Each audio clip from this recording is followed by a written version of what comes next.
C'est-à-dire qu'on va faire court maintenant, d'accord? On va faire court afin de finir tout ce qu'il y a à dire sur la détermination de l'équilibre d'un champ mixte. Ensuite, on pourra faire les exercices qui sont proposés dans la série 3. Donc, je vais commencer par partager du contenu.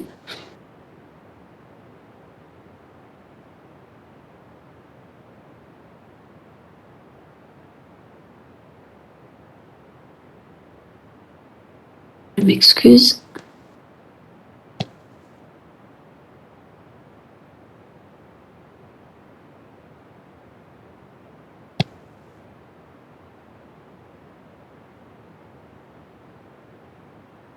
Donc allons, plutôt que d'aller vers la série 3, je vais continuer le chapitre 3. Donc, dans cette partie du cours, on va essayer de déterminer, la dernière fois ce qu'on a fait au cours, on a déterminé l'équilibre d'un H en utilisant des équations. Comment on trouve ces équations? C'est en appliquant l'invariance au support. C'est-à-dire, on sait que lorsque des stratégies pures appartiennent au support d'une stratégie mixte qui est dans le vecteur du profil de l'équilibre d'un H, on sait qu'il y a égalité de gains. C'est-à-dire UI de SI sigma moins I égale UI de S'I sigma moins I si SI et S'I sont dans le support. On a même fait un exemple pour montrer comment calculer l'équilibre d'un H en utilisant ce concept. Aujourd'hui, on va apprendre à calculer l'équilibre d'un H en mixte, mais en utilisant un autre concept qui est la fonction meilleure réponse. Donc, qu'est-ce qu'on va essayer de faire? On va essayer de déterminer la fonction meilleure réponse, mais en mixte. C'est-à-dire, on va essayer d'abord de calculer le gain du joueur face à qui, lui, applique une stratégie mixte et qui est face à un profil adversaire qui lui aussi applique une stratégie mixte. On cherche à déterminer quelle est la meilleure réponse qu'il doit donner à chaque fois. Et par la suite, on a le graphe de la meilleure réponse. Quand il s'agit de deux stratégies chacun des joueurs, vous allez voir, on peut le déterminer dans le plan R2. Et une fois qu'on a déterminé la fonction meilleure réponse, on va faire l'intersection de ces deux fonctions afin d'obtenir l'équilibre d'un H en mixte. Donc, l'équilibre d'un H en mixte peut être déterminé avec une deuxième manière, qui est l'utilisation de la fonction meilleure réponse. Cependant, cette méthode reste limitée quand il s'agit de plusieurs stratégies, c'est-à-dire dès que le nombre de stratégies dépasse 4, il est à 4 ou plus, déterminer la fonction meilleure réponse reviendra à déterminer quelque chose qui est dans R4 pratiquement, et donc ça ne va pas être facile. Ça ne va pas être facile à déterminer. Donc, cette méthode est applicable lorsqu'il y a on a deux stratégies pour chacun des deux joueurs et bien sûr l'équilibre mixte de l'équilibre d'un H en mixte est en général déterminé lorsqu'il s'agit de deux joueurs. Dès qu'on dépasse le nombre de deux joueurs, cela devient très difficile. Il y a beaucoup de méthodes pour ce faire, mais ça devient très difficile. On va utiliser de plus en plus d'outils mathématiques robustes. Donc là, c'est juste pour vous montrer, dans le cas où il y a deux joueurs avec deux stratégies chacun, je peux utiliser la fonction meilleure réponse, l'intersection des fonctions meilleure réponse pour déterminer l'équilibre d'un H. Bien sûr, là, je parle pas des algorithmes qui me permettent de déterminer l'équilibre d'un H, qui sont l'algorithme de Shapley, comme je vous ai dit la dernière fois, et l'algorithme de Lem-Carlson, qui sont très intéressants à savoir. Là, c'est juste application directe que vous pouvez faire vous-même, sans appliquer aucun algorithme. Donc, l'idée... Oui, oui. L'équilibre d'un H mixte, c'est ce qu'on avait l'habitude d'utiliser, non? Est-ce qu'on va l'utiliser? Expliquez-moi, Efra. Non, c'est avant qu'on faisait H. On faisait l'équilibre mixte, non? La dernière fois, le cours dernier. Non, je veux dire, quand on faisait par exemple les TD. Non.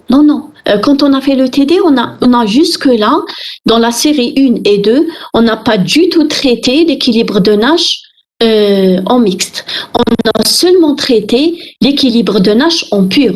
On a seulement traité l'équilibre de Nash en pur. C'est vrai qu'on a raisonné de la même manière, c'est-à-dire on a regardé quelle est la stratégie du joueur adversaire et à chaque fois on a cherché les meilleures réponses. Et ensuite on a fait l'intersection pour déterminer l'équilibre de Nash. Mais jusque-là, en TD, on n'a pas du tout travaillé l'équilibre de Nash en mixte. La seule chose qu'on a faite, c'est que parfois, on a essayé de modéliser un jeu où il y avait des probabilités, comme le jeu du père et du fils, pour calculer les gains des joueurs. Mais on n'a jamais cherché on n'a jamais déterminé l'équilibre de Nash en mixte. La seule manière dont on l'a fait, c'était la semaine dernière, quand on a utilisé l'invariance au support.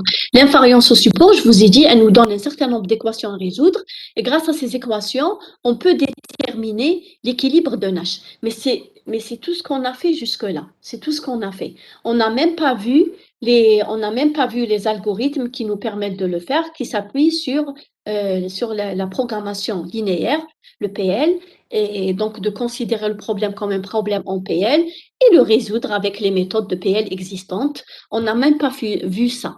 Donc la seule chose qu'on a vue jusque-là, c'est juste comment déterminer l'équilibre de Nash en mixte en utilisant la notion de l'invariance au support. C'est tout ce qu'on a fait. C'est tout ce qu'on a fait. D'accord. C'est clair. C'est clair, Efra. Donc, de toute façon, quand on va faire les séries d'exercices, vous allez voir que quand on va traiter la série d'exercices, vous allez voir comment on détermine en général l'équilibre de Nash. Vous allez voir qu'on sera limité aussi, qu'on sera limité par le nombre de joueurs qui ne peut pas dépasser 2 et qu'on sera limité même par le nombre de stratégies. Quand on est à la main, quand on n'a pas programmé la chose, on va être limité par le nombre de stratégies qui ne peut pas non plus dépasser 3, qui ne peut pas dépasser 3. Sauf si, je vous expliquerai plus tard qu'est-ce qu'on pourra faire lorsque le nombre de stratégies dépasse 3, on peut faire intervenir quelques petites notions. Donc là, ce que je vais vous apprendre aujourd'hui, c'est de déterminer l'équilibre de Nash en utilisant la fonction meilleure réponse. Donc on le fait sur un exemple. Hein. On va le faire sur un exemple. On va revenir à l'exemple que vous connaissez, qui est l'exemple d'appareiller des sous. Qui est exactement semblable au jeu de penalty, dont la matrice de jeu est la suivante. Pardon, excusez-moi. Je croyais que j'étais en diaporama. Voilà. Donc, dans la matrice de jeu est la suivante. Donc, on a deux joueurs qui doivent énoncer pile ou face à la fois. S'ils énoncent tous les deux pile, ils vont gagner. Le premier joueur va gagner 1, le deuxième joueur va en perdre. Si le premier annonce pile alors que l'autre annonce face, c'est le deuxième joueur qui perd et le premier joueur qui gagne, ainsi de suite. Donc, ça, c'est la matrice de jeu. Ça, c'est la matrice de jeu du jeu à parier des sous. Maintenant, l'idée, c'est de déterminer, on suppose que les deux joueurs jouent en mixte, c'est-à-dire que le premier donne des probabilités à ces stratégies et que le second aussi va attribuer des probabilités à ces stratégies. On va chercher dans l'ensemble des stratégies mixtes quelle est la meilleure réponse face à la stratégie adoptée par l'adversaire. Donc, pour modéliser ce problème, qu'est-ce qu'on va dire? On va dire le joueur 1 va jouer avec une probabilité R à la stratégie pile et donc automatiquement une probabilité 1 moins R à la stratégie face. De même, le joueur 2 va jouer avec une stratégie mixte qui va donner une probabilité Q à la stratégie pile et la probabilité 1 moins Q à la stratégie face. Maintenant, l'idée, c'est d'essayer de trouver d'abord le gain du joueur 1 lorsque le joueur 1 adopte sigma 1 qui est R 1 moins R et que le joueur 2 adopte sigma 2 qui est Q, M moins Q. Donc, d'après ce qu'on sait, c'est que U1 de sigma 1, sigma 2, c'est quoi? Comment on l'a calculé? Je vous ai appris la dernière fois deux manières. Ou vous utilisez la probabilité d'abord qu'il adopte pile, ensuite, face aux probabilités de pile et de face du joueur 1, ensuite, plus la probabilité qu'il adopte face aux probabilités pile ou face du joueur 2. Sinon, je vous ai appris une deuxième méthode, celle de regarder toutes les possibilités. Quelles sont les possibilités ici? Il y en a quatre. C'est pile, pile, pile, face, ou bien face, pile, face, face. Donc, regardez toutes les probabilités et à chaque regardez toutes les possibilités et à chaque possibilité, on associe la probabilité de réalisation multipliée par le gain du profil associé. Donc, pour calculer par exemple U1 de sigma 1, sigma 2, qu'est-ce que je vais faire par exemple? Là, je l'ai calculé en utilisant le lemme 1, hein, mais je vais vous l'expliquer en utilisant le lemme 2 parce que j'ai remarqué que c'est ce que vous compreniez le mieux. Donc, regardez, je vais par exemple regarder pile avec pile. Pile avec pile, quelle est la probabilité de réalisation? Pile, il a la probabilité R, alors que pile du second joueur, il est de probabilité Q. Donc, ça va être R fois Q multiplié par le gain, c'est-à-dire A. Ensuite, R fois 1 moins Q multiplié par moins 1. Ensuite, 1 moins R multiplié par Q multiplié par moins 1. Ensuite, plutôt 1 moins R fois 1 moins Q multiplié par 1. Donc, au fait, ce que je vais faire, je vais regarder toutes les possibilités, regarder leur probabilité de réalisation et multiplier par le gain. Donc, au fait, R va être multiplié par Q plus 1 moins Q fois moins 1, plus 1 moins R qui va être multiplié par moins 1 fois Q plus 1 fois 1 moins Q.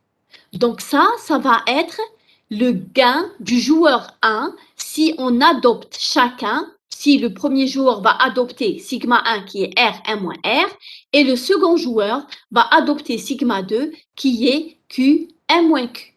Est-ce que c'est clair jusque-là? Est-ce que c'est clair? Est-ce que c'est clair comment j'ai... Oui? Est-ce que vous pourrez réexpliquer le calcul, s'il vous plaît? Ma femme, AMA 1 et AMA moins 1, on a pris. Quelle logique on a utilisée? D'accord. Regardez. Qu'est-ce que je vais dire? Je vais dire le joueur 1, il va adopter ou bien pile ou bien face. Il va adopter pile avec une probabilité R, il va adopter face avec une probabilité N moins R, n'est-ce pas? Donc, je vais regarder lorsqu'il adopte pile. Lorsqu'il adopte pile, donc, il va l'adopter avec une probabilité R. Donc, c'est R multiplié par quoi? L'autre, qu'est-ce qu'il peut adopter? Il peut adopter pile avec une probabilité Q, comme il peut adopter face avec une probabilité 1 moins Q.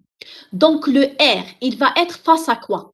Il va être face à pile ou à face. Pile avec Q, probabilité Q, et face avec probabilité 1 moins Q. Quel est le gain lorsqu'il adopte pile? Ça va être 1. Donc, c'est R multiplié par Q qui est multiplié par 1. Maintenant, lorsqu'il adopte pile, alors que l'autre a adopté face, qu'est-ce qui va se passer? C'est R multiplié par 1 moins Q, la probabilité qu'il adopte face, multiplié par le gain. Le gain ici, c'est combien? C'est moins 1. Ça, c'est lorsque le joueur adopte pile. Donc, le tout multiplié par R. Maintenant, lorsqu'il adopte face, lorsqu'il adopte face, donc plus l'espérance mathématique, lorsqu'il adopte face, il va l'adopter avec une probabilité 1 moins R. D'accord? Il va l'adopter avec une probabilité 1 moins R. Que va-t-il faire l'autre joueur?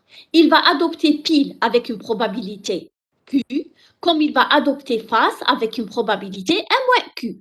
Alors, qu'est-ce qu'on va avoir? On va avoir 1 moins R qui est multiplié par moins 1 fois Q lorsqu'il adopte le pile, donc face avec pile pour le joueur 1, c'est un moins 1, multiplié par Q parce qu'il va l'adopter avec une probabilité Q, plus, quel cas possible aussi, c'est face avec face, il va gagner 1, mais avec une probabilité 1 moins Q. Donc, c'est 1 multiplié par M moins Q. Est-ce que c'est clair comment on voit les choses? Est-ce que c'est clair comment on voit les choses? Oui. Oui? Ou bien, je vous ai dit une autre manière très simple, c'est de regarder toutes les possibilités. واش راح يصرى؟ يا إما بيل مع بيل، يا إما بيل مع فاس، يا إما فاس مع بيل، يا إما فاس مع فاس. بصح chacune des possibilités عندها un gain joueur 1 وعندها une probabilité de réalisation.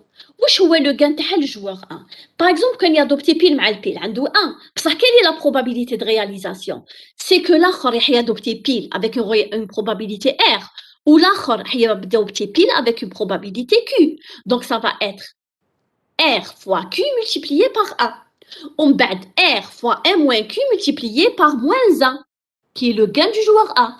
On bat, quelle est la probabilité qu'il adopte face? C'est 1 moins R. 1 moins R. Et que l'autre adopte pile, c'est Q. Donc, c'est 1 moins R multiplié par Q multiplié par le gain, qui est moins 1. On bat 1 moins R multiplié par 1 moins Q multiplié par le gain qui est 1.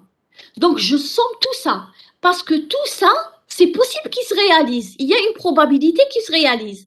Et je le multiplie par la probabilité de sa réalisation. Je fais la somme et j'ai le gain. J'ai pas vu, malheureusement, j'ai pas vu votre question. Une seconde, hein, je vais essayer de l'afficher. Donc, vous m'avez dit, on a vu qu'il y a deux stratégies.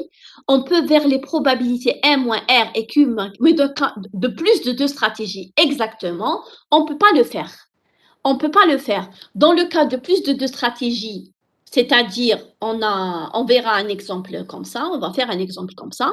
Qu'est-ce qu'on va avoir? On va avoir, par exemple, P ou P1, P2. Et la troisième probabilité, ça va être 1 moins P1 moins P2. Donc, on va réfléchir comme ça. On va réfléchir comme ça. Maintenant, pour dessiner la fonction de meilleure réponse, quand on a affaire déjà à trois stratégies, ça devient compliqué. Ça devient compliqué parce qu'on va dessiner quelque chose dans R3. Et on va faire des intersections dans R3, ce qui n'est pas évident. Bon, c'est vrai que ça va être des demi-plans, etc., parce que ça reste linéaire. Mais ça va quand même poser problème. Donc déjà, à niveau 2, on comprend comment ça va se passer. Mais à niveau 3, ça se complique.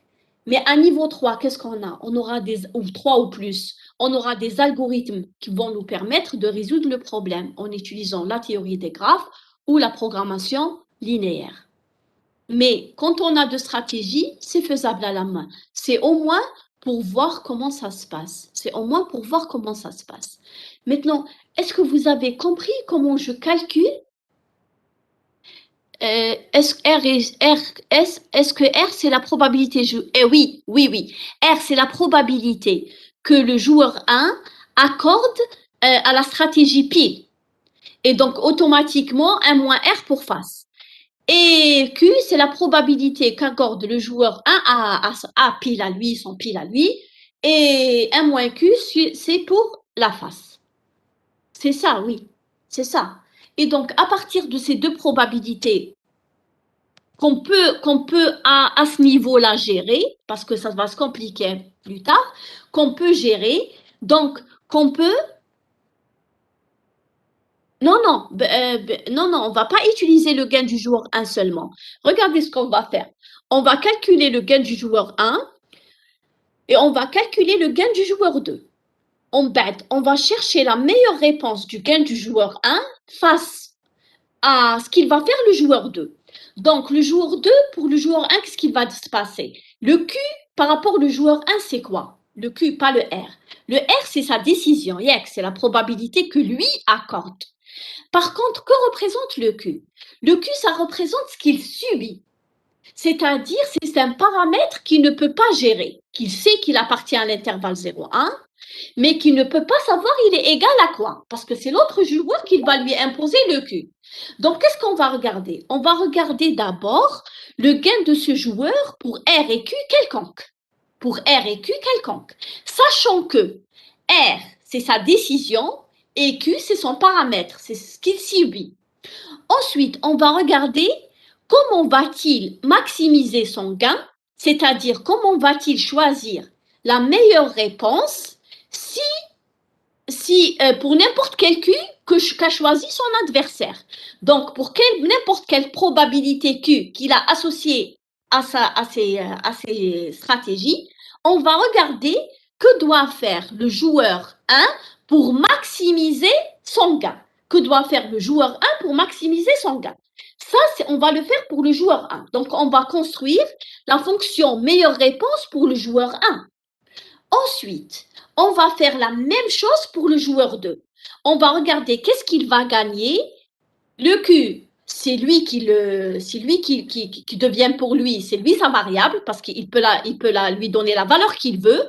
Alors que le R, la probabilité que va faire le joueur 1, ça va être ce qu'il cible. Ça va être ce qu'il cible lui à travers le joueur 1. Donc, ça va être ce qu'on appelle un paramètre et non pas quelque chose, une variable. Pour lui, c'est plus un paramètre qu'une variable. Et on va par la suite regarder comment va-t-il faire pour augmenter son gain. Donc, au fait, on aura affaire à deux fonctions meilleure réponse. L'une pour, bien sûr, le joueur 1, comme on a l'habitude de le faire pour le pur, et l'autre pour le joueur 2. C'est juste que là, ça va être des meilleures réponses dépendant des probabilités que vont associer le joueur 1 et le joueur 2 à leur stratégie. Donc, ils vont dépendre de R et de Q. Ils vont dépendre de R et de Q. Donc, ce qu'on va faire pour le joueur 1, on va aussi le faire pour le joueur 2. C'est clair jusque-là? C'est clair jusque-là? Oui. D'accord. Donc maintenant, je vous en prie. Donc maintenant, on va calculer U de sigma 1, U1, pardon, de sigma 1, sigma 2. Donc on va regarder, comme je vous ai expliqué, sigma 1 c'est R, 1 moins R, et sigma 2 c'est Q, 1 moins Q. Donc on a calculé le gain du joueur 1. Maintenant, regardez ce que j'ai fait. Là, je l'ai écrit en rouge et en grand. Ce que j'ai fait, c'est que j'ai considéré le R comme étant la variable et Q comme étant le paramètre. R comme étant la variable et Q comme étant le paramètre. Pourquoi? Parce que pour moi, le R, je suis au niveau du joueur 1. Le R, c'est le choix qu'il peut donner. Face à ce que va faire son adversaire. Donc, je vais dire le paramètre, c'est Q. L'adversaire, c'est le paramètre, c'est Q. Je ne peux pas le gérer. Par contre, le R, c'est celui que je peux, auquel c'est la variable que je contrôle, voilà, que le joueur 1 contrôle et qui peut lui donner des valeurs précises pour gagner plus. D'accord? Pour gagner plus. Donc, l'idée ici, regardez, voilà son gain. Je l'ai écrit sous la forme R 4Q moins 2 plus 1 moins 2Q. Ou bien 1 moins 2Q plus R 4Q moins 2. Là, je n'ai fait que développer par rapport à R. Et voilà ce que j'ai obtenu. D'accord? Voilà ce que j'ai obtenu comme fonction. Maintenant, une fois que j'ai obtenu cette fonction, comment je vais réfléchir? Regardez, il s'agit quand même d'une équation qui ressemble à une équation d'une droite, bien que ce n'est pas tout à fait le cas. C'est une équation linéaire. Qu'est-ce que je remarque? Si cet élément, il est positif, regardez, si 4Q moins 2 est positif, que doit associer le joueur 1 à R pour gagner le plus possible? Que doit donner à la valeur R pour qu'il gagne le plus possible? Regardez, si cette valeur qui est multipliée par R est positive, si 4Q moins 2 est positif, elle peut être négative, elle peut être positive, bien sûr. Q appartient à l'intervalle 0,1. Et c'est ce que va subir le joueur. Voilà, très bien, c'est gagné. Ça voudrait dire qu'il doit donner à R la valeur 1. Il doit donner la valeur R, il doit lui donner la valeur 1. Pourquoi il lui donne la valeur 1? Parce que ça, il est positif. Et donc, plus R est grand, plus le tout devient très grand. Et donc, il va donner la valeur 1 en réponse, en meilleure réponse pour maximiser son gain. Maintenant, si 4Q moins 2 est négatif, que va-t-il donner à R? Si 4Q moins 2 est négatif, que va-t-il donner à R pour maximiser son gain? Quelle valeur va-t-il donner à R pour maximiser son gain dans ce cas? La plus petite. C'est pas moins 1 Chiho parce qu'il ne peut C'est pas, zéro. parce que c'est 0. Tout à fait, Bacha. C'est 0. Parce qu'il n'a pas, voilà, c'est 0. Parce qu'il a des probabilités entre 0 et 1. Il n'a pas le choix. Donc là, il est obligé de donner à R un 0 pour qu'il ait le plus grand gain possible. Donc ça, qu'est-ce qu'on est en train de faire au fait? On est en train de chercher la meilleure réponse face à quelle valeur de Q? La valeur de Q qui est la stratégie de l'autre. Donc, selon les valeurs de Q, on est en train de chercher que va-t-il lui donner à son R pour maximiser sa réponse. On a vu que lorsque 4Q moins 2 est positif, la meilleure chose à faire pour lui, c'est de donner à R égale à 1. Lorsque 4Q moins 2 est négatif, la meilleure réponse à lui, c'est de donner 0. Maintenant, le cas bien sûr trivial, si 4Q moins 2 est égal à 0, c'est-à-dire Q est égal à 2 sur 4, c'est-à-dire est égal à 1,5, dans ce cas-là, qu'est-ce qu'il va faire? Est-ce qu'il peut maximiser son gain? Est-ce qu'il peut maximiser son gain? Ou est-ce qu'il va juste subir ce qui va arriver?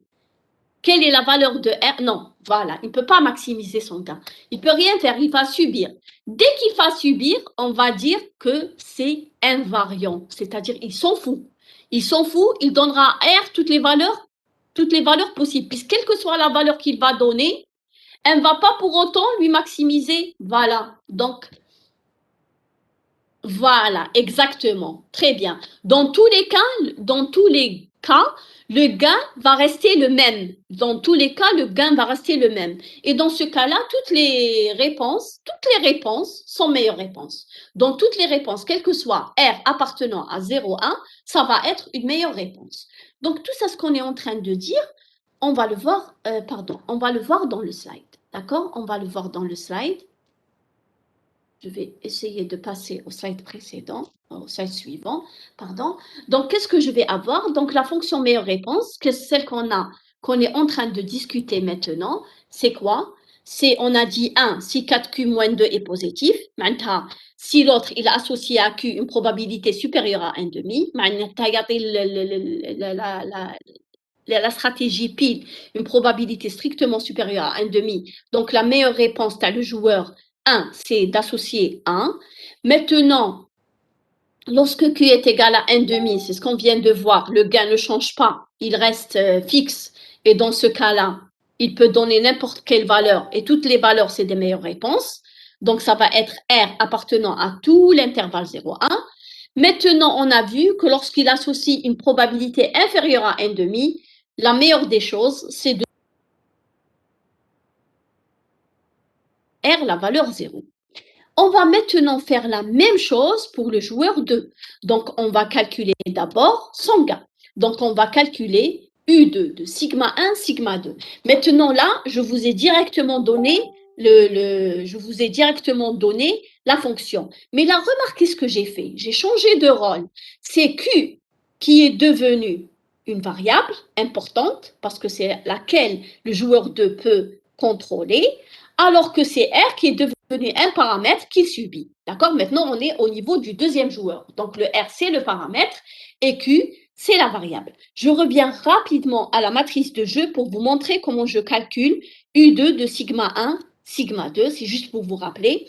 Alors, pour calculer U2 de sigma 1, sigma 2, qu'est-ce que je vais dire? Je vais dire que le joueur 2, pardon, il va associer à pile la valeur Q, il va associer à face la valeur M-Q. Lorsqu'il est dans le cas pile, donc lorsqu'on est dans le cas probabilité Q, qu'est-ce qu'il aura comme gain?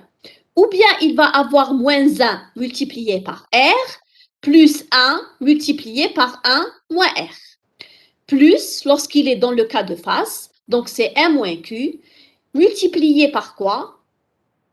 1 multiplié par R si l'autre a donné pile, et moins 1 multiplié par 1 moins R s'il a donné face. Et on fait la somme de toutes ces possibilités avec leur probabilité, bien sûr, et on obtient le gain dont on vient de parler, c'est-à-dire le gain du joueur 2 en adoptant sigma 1, sigma 2, qui est 2R moins 1. Je vous ai dit toujours de considérer le R comme étant un paramètre, ne l'oubliez pas, et de considérer le Q comme étant la variable du joueur 2.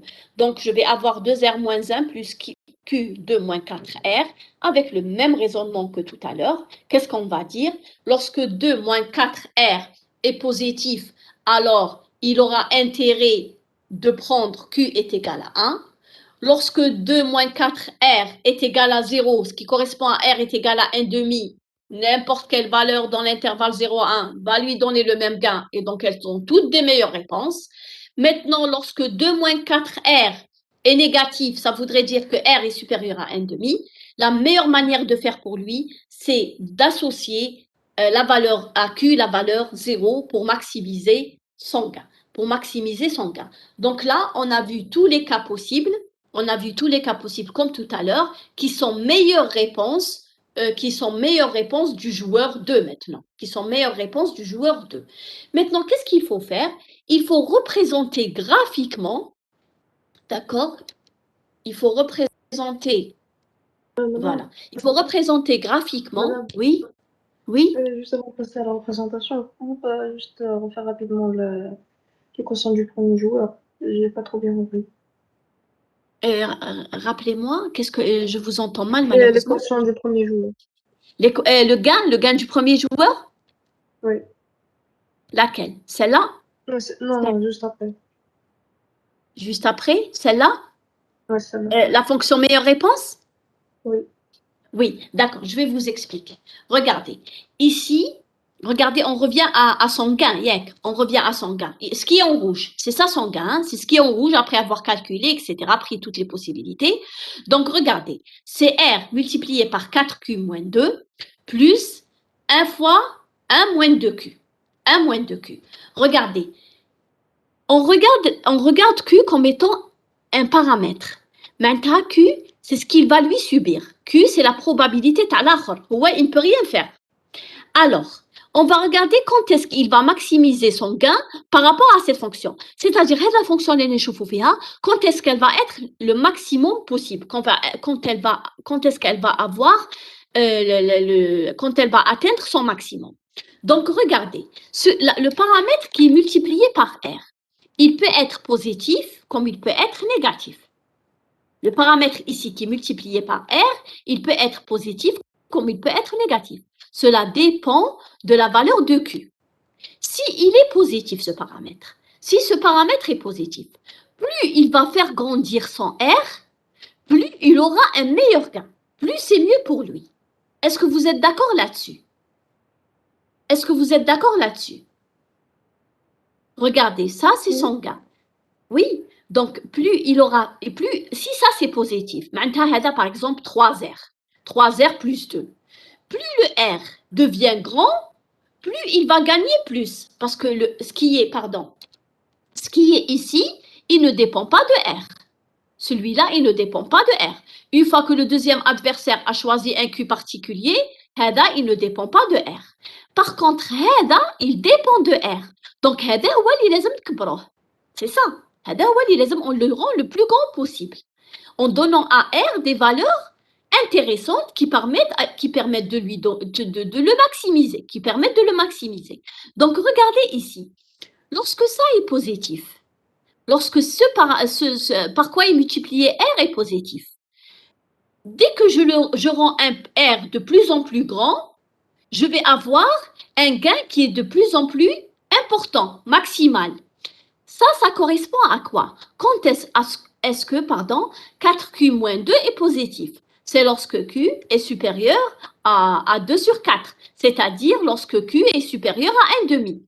Donc, lorsque Q est supérieur à 1 demi, ce paramètre-là est positif. Et donc, pour qu'il puisse maximiser son gain, le mieux pour lui serait de donner à la valeur de R le maximum qu'il a. R, c'est une probabilité. Donc, elle est dans l'intervalle borné et fermé 0,1. Et donc, la plus grande façon de majorer cette histoire, c'est de donner à R la valeur 1. C'est ce qu'on avait dit dans ce slide. On avait dit que lorsque Q est supérieur à 1 demi, c'est-à-dire ça correspond à 4Q moins 2 est strictement positif, qui est le paramètre multiplié par R, alors il a intérêt pour maximiser son gain de donner à R la valeur est égale à 1. Est-ce que là, vous avez compris d'où on a ramené ce résultat? Est-ce que vous voyez mieux maintenant? Oui. Oui? Maintenant, on revient toujours à l'équation. On revient à l'équation, d'accord? Donc, dans l'équation, toujours, si ce paramètre, par quoi est multiplié R, il est négatif. Si il est négatif, il n'est pas positif. Plus je vais faire grandir R, plus je vais perdre. C'est pas plus je vais gagner, n'est-ce pas? Puisqu'alors au négatif, par exemple, moins 2R plus 3. Plus le R devient grand, plus il perd. C'est pas plus il gagne, c'est plus il perd. Donc, pour majorer, il va donner à R la valeur la plus petite possible dont il dispose. La valeur la plus petite possible dont il dispose, c'est R est égal à 0 parce que c'est des probabilités. Donc, dans ce cas-là, lorsque 4Q moins 2 est négatif, ce qui correspond à Q inférieur à 1,5, il va donner à R la valeur 0 pour maximiser son gain. C'est la fonction meilleure réponse. C'est pour ça que je l'ai noté RQ. C'est-à-dire, quel est le meilleur R selon les valeurs de Q? Quel est le meilleur R selon les valeurs de Q? Alors, on voit que lorsque Q est inférieur à 1,5, le paramètre par quoi il est multiplié R est négatif. Et donc, le mieux serait de donner à R la valeur de 0. Maintenant, lorsque Q est égal à 1,5, ce paramètre-là, il devient nul. Ce paramètre, il devient nul. Et donc, R n'est plus dans le jeu. C'est-à-dire, quoi qu'il donne à R, ça ne change rien à son gain.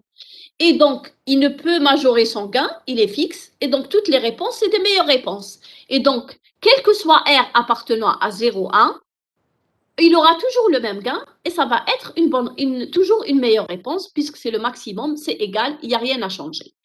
Est-ce que c'est clair maintenant? Est-ce que c'est clair? Oui, madame. Oui? Oui, donc de la même manière, d'accord. Donc de la même manière, j'ai fait pour le deuxième joueur.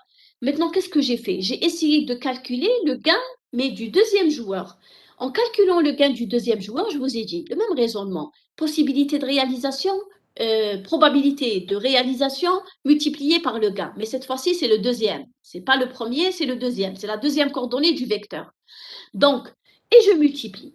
Mais maintenant aussi, je vais regarder les choses autrement.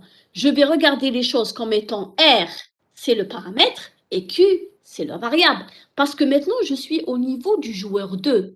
Donc, c'est Q, c'est ça ce qu'il contrôle. C'est ça ce qu'il peut donner. Le R, il le subit. Il est inférieur à un demi, supérieur à un demi, inférieur à un quart, supérieur à un tiers. Il ne peut rien faire. Ça, c'est son adversaire qui lui impose. Donc, de la même manière, je vais réfléchir. Voilà le gain du joueur 2. Donc, qu'est-ce qu'il va faire? Il va dire, cette variable, elle est multipliée par Q. Donc, de la même manière, si cette variable est positive, le meilleur choix pour moi, c'est de donner à Q la valeur de 1. Il va regarder quand est-ce que 2 moins 4R est positif. Il est positif lorsque 2 est inférieur à 4R, donc R inférieur à 1,5. Donc, il est positif lorsque R est inférieur à 1,5. Donc, dans ce cas-là, il doit donner à Q la valeur 1. Il va donner à Q la valeur 1.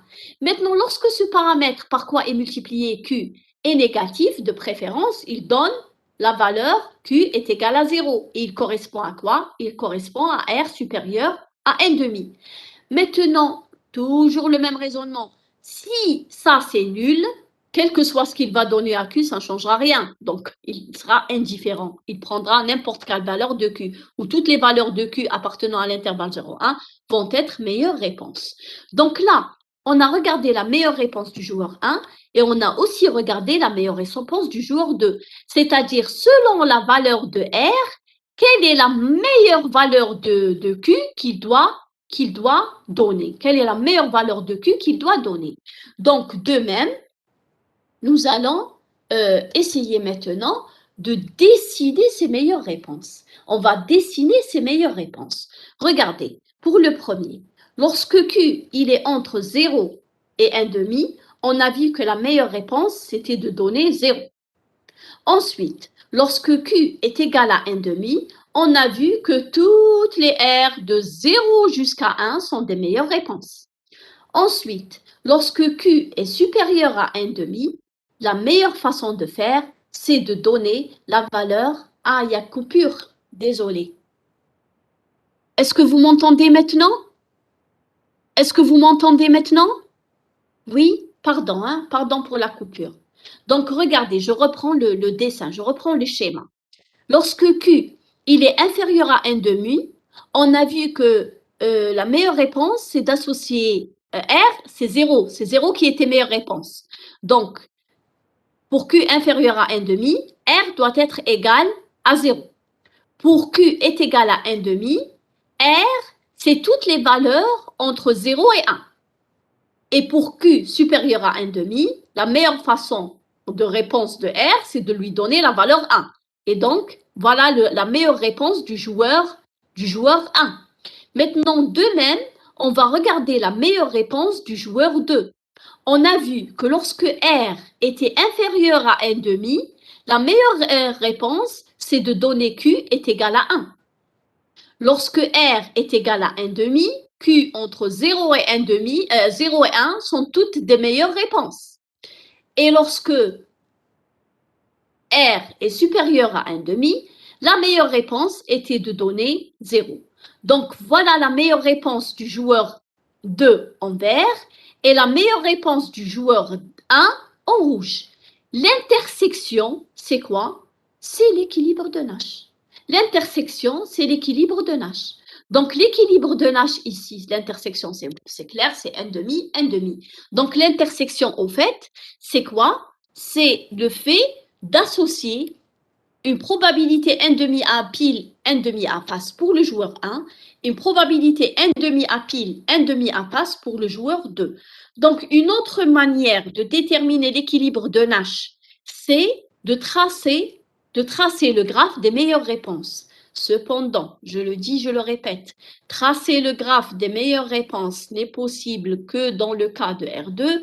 Dans R3, déjà, c'est faisable, mais ça devient compliqué. C'est pour ça qu'on applique les algorithmes qui utilisent, on ne les a pas vus encore, qui utilisent, j'avais l'intention de vous les donner en TP, mais là, je vais juste vous les envoyer à titre d'information. Donc, parce qu'on n'a pas le temps d'ailleurs. Donc, l'idée, c'est de quoi faire? Je vous explique l'idée de faire quoi. C'est d'utiliser ou bien les équations de l'invariance en support qu'on a vu dans la semaine dernière comme étant un programme NLP, un programme linéaire. Est-ce que vous avez... Oui, parce que c'est l'intersection. Oui, Moufak. Les deux points, le point 1,5, 1,5, c'est l'intersection des meilleures réponses. On sait que les intersections des meilleures réponses sont les équilibres de Nash. D'accord? Sont les équilibres de Nash. Je vais vous expliquer comment ils font lorsqu'il s'agit de plusieurs stratégies. Il faut que vous sachiez, vous êtes informaticien, donc c'est à vous en principe de programmer ce genre de choses, de voir leur complexité, etc. Donc l'idée c'est quoi?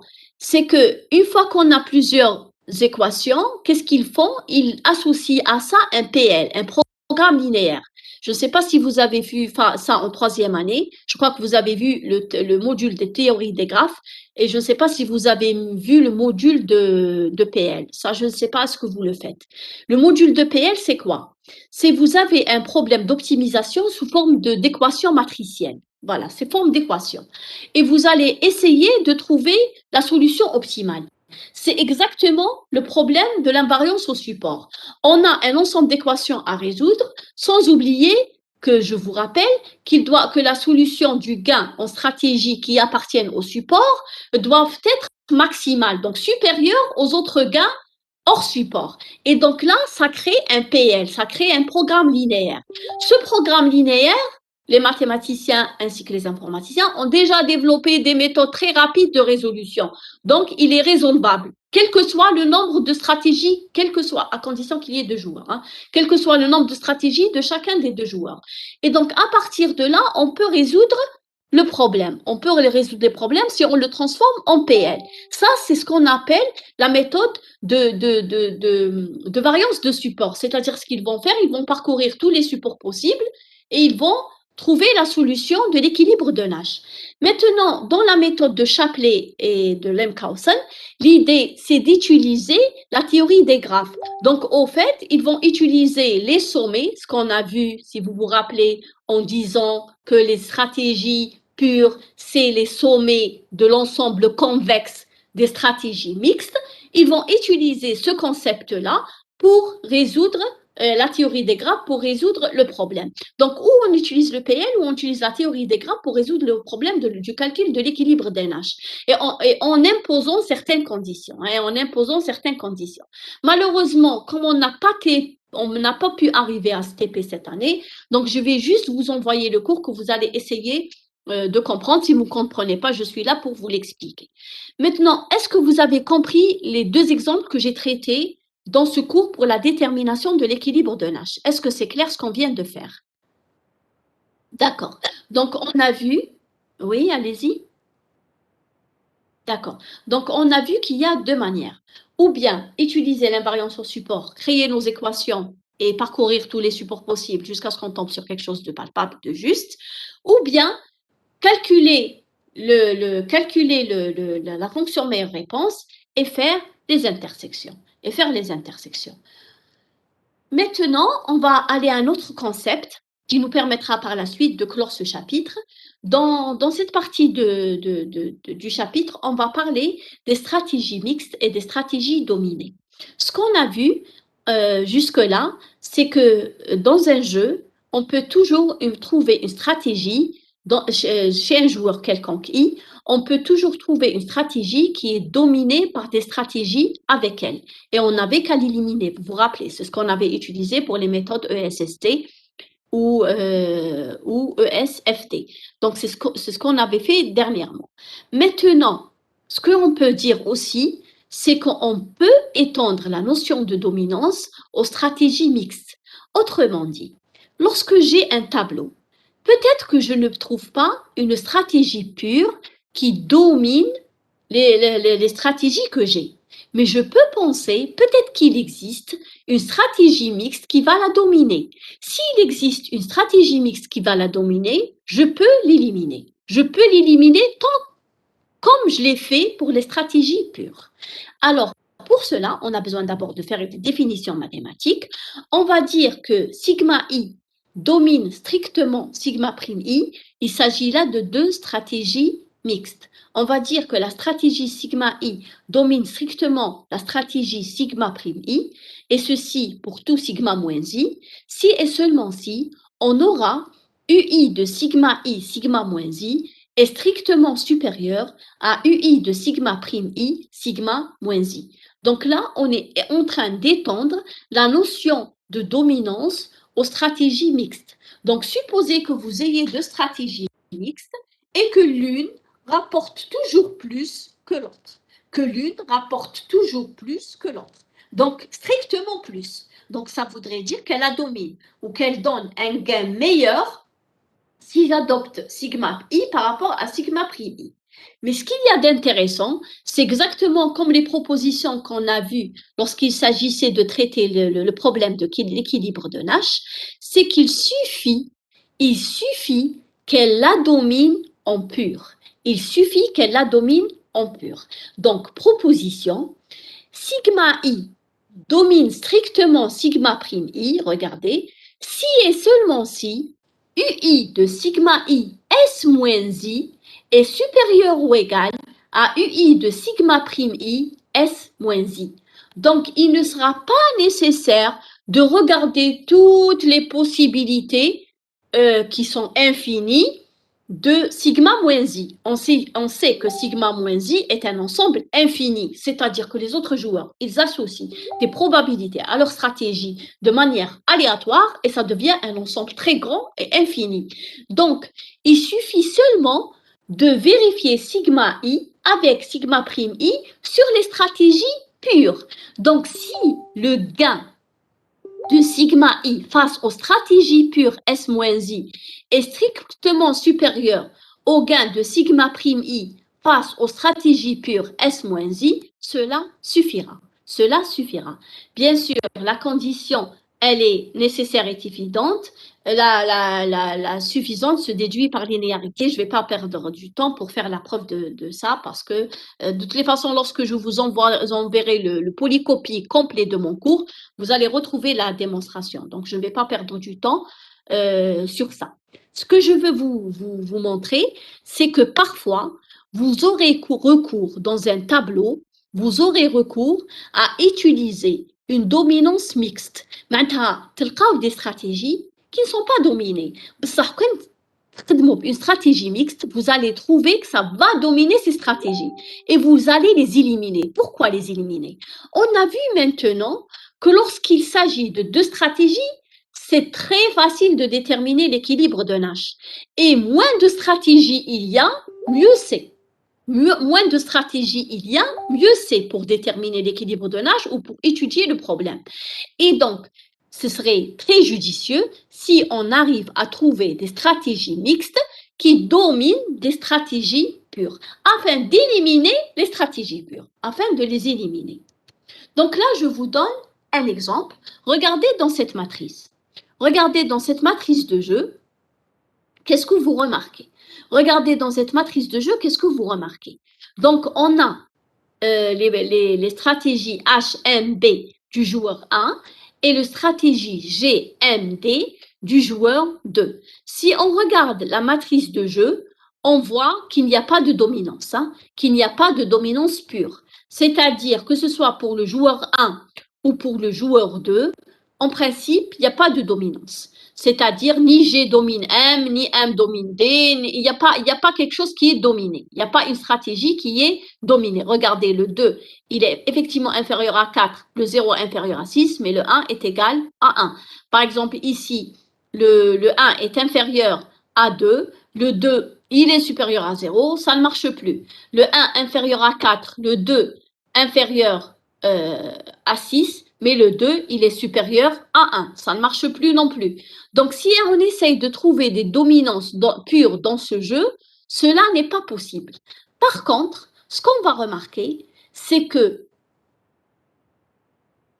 est-ce que D domine M? Est-ce que M domine D? Attendez, je regarde votre message. D ne domine pas M. On va voir. Est-ce que D domine M? Donc, on a, pas strictement, oui, pas strictement. On a le 4 qui est supérieur à 2 et le 6, il est supérieur à 0. Et le 1, effectivement, elle la domine pas strictement, mais elle la domine faiblement. Il y a une dominance faible. Il y a une dominance faible entre D et M. Il y a une dominance faible entre D et M. Mais l'inconvénient des dominances faibles, rappelez-vous, c'est que ça peut m'éliminer les équilibres d'un H. Les dominances faibles ne préservent pas les équilibres d'un H. Rappelez-vous de ça. C'est vrai qu'il y a une dominance faible entre D et M, effectivement. Par contre, il n'y a pas de dominance stricte. Maintenant, ce qu'on va essayer de trouver, c'est une stratégie qui va dominer, une stratégie mixte qui va dominer strictement la stratégie M. Qui va dominer strictement la stratégie M. Au fait, c'est la stratégie N demi G plus N demi D. C'est-à-dire, si j'associe N demi à la stratégie, à la probabilité N demi, à la stratégie G, et si j'associe la probabilité N demi à la stratégie D, ça va strictement dominer la stratégie M.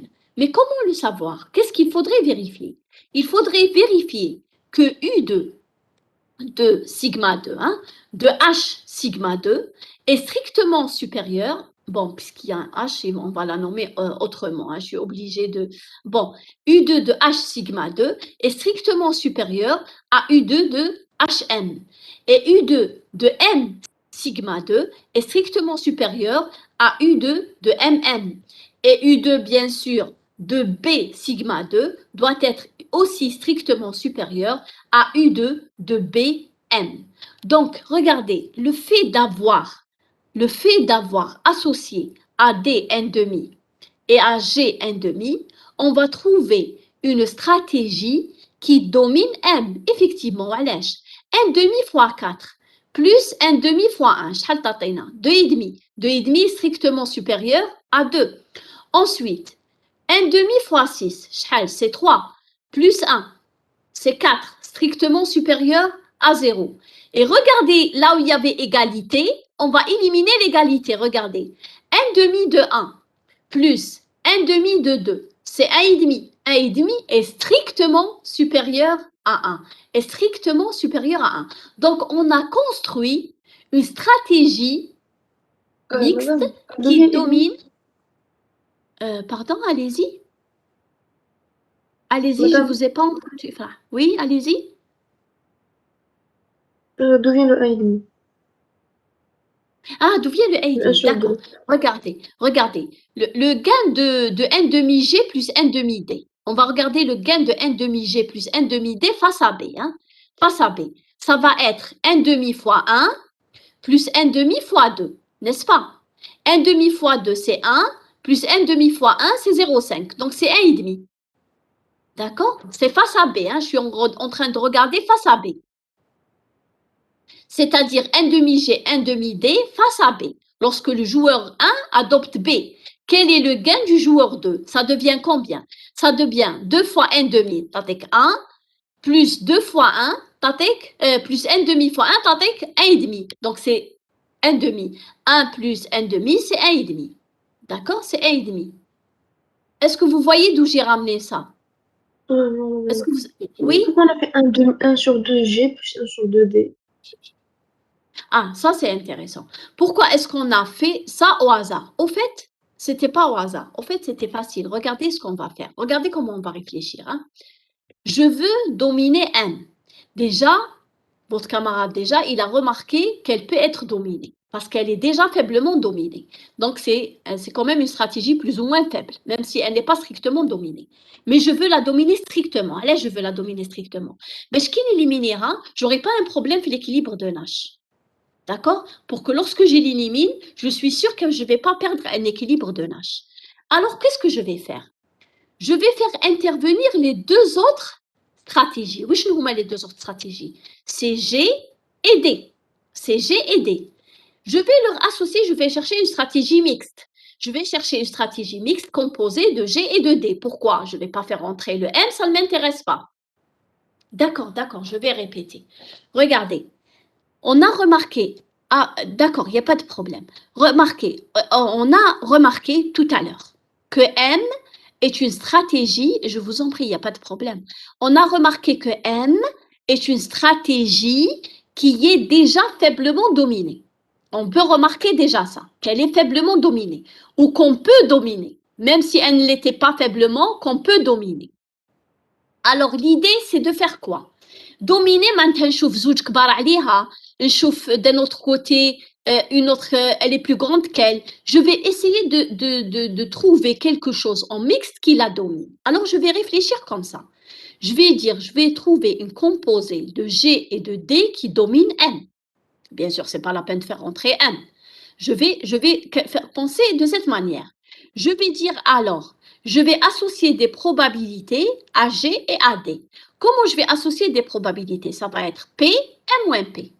Je vais chercher un P de telle sorte à ce que U2 de H PG plus 1 moins PD va être strictement supérieur à U2 de HM. Et je vais essayer de regarder quelles sont les valeurs de P possibles. Quelles sont les valeurs de P possibles pour qu'il y ait dominance? Je vais tomber sur, par exemple, P est égal à N demi ou P strictement supérieur ou égal à N demi. Je prends celui qui vérifie les inéquations. Je prends celui qui me vérifie les inéquations. C'est-à-dire, les inéquations qui sont écrites là sur le slide. Regardez, U2 de H, sigma 2, U2 de M, sigma 2, U2 de B, sigma 2 doit être supérieur à U2 de HM, U2 de MM et U2 de BM. Alors, ces équations-là, je vais les écrire. Mais au lieu de mettre un demi, je mets un P quelconque. Donc, ça va me donner P, M moins P. Et j'ai des inéquations. Je vais avoir des inéquations. Si j'arrive à trouver une valeur commune de P pour les trois inéquations, c'est bon. Je peux trouver un intervalle où je construis une stratégie mixte qui est supérieure en gain à la stratégie M. Oui, on ne peut pas prendre G plus D. Faites attention, c'est des probabilités. Maintenant, j'associe des probabilités. Maintenant, les coefficients que je vais associer à G et D doivent être entre 0 et 1. Il doit être entre 0 et 1. Quand je dis PG plus M moins PD, avec P strictement supérieur à 0. Donc, j'essaie de trouver quelque chose de mixte qui me donne un gain meilleur. Vous avez compris, il ne faut pas prendre bien sûr 1. Vous êtes d'accord? Le 1, ce n'est plus des probabilités. Oui, c'est ça, ce n'est plus des probabilités. Donc, voilà, j'aurais pu, exactement,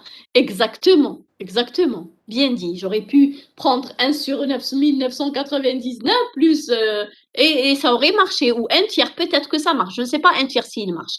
Est-ce qu'un tiers marche? On essaye 4 sur un tiers, 2 tiers. Est-ce que ça marche, un tiers, 2 tiers? Un tiers plus 2 tiers fois 4, je crois c'est supérieur à 1,5. On bad 2 tiers plus c'est supérieur à 0. Je crois un tiers, 2 tiers marche aussi. Hein? On bad 1 tiers, tous les lots, 1 tiers, on bad 2 tiers, t'as 1. Est-ce que ça marche pour le 1? Pour le 1, je crois qu'il y aura pas, il y aura toujours une dominance faible pour 1 tiers, 2 tiers. Je me trompe?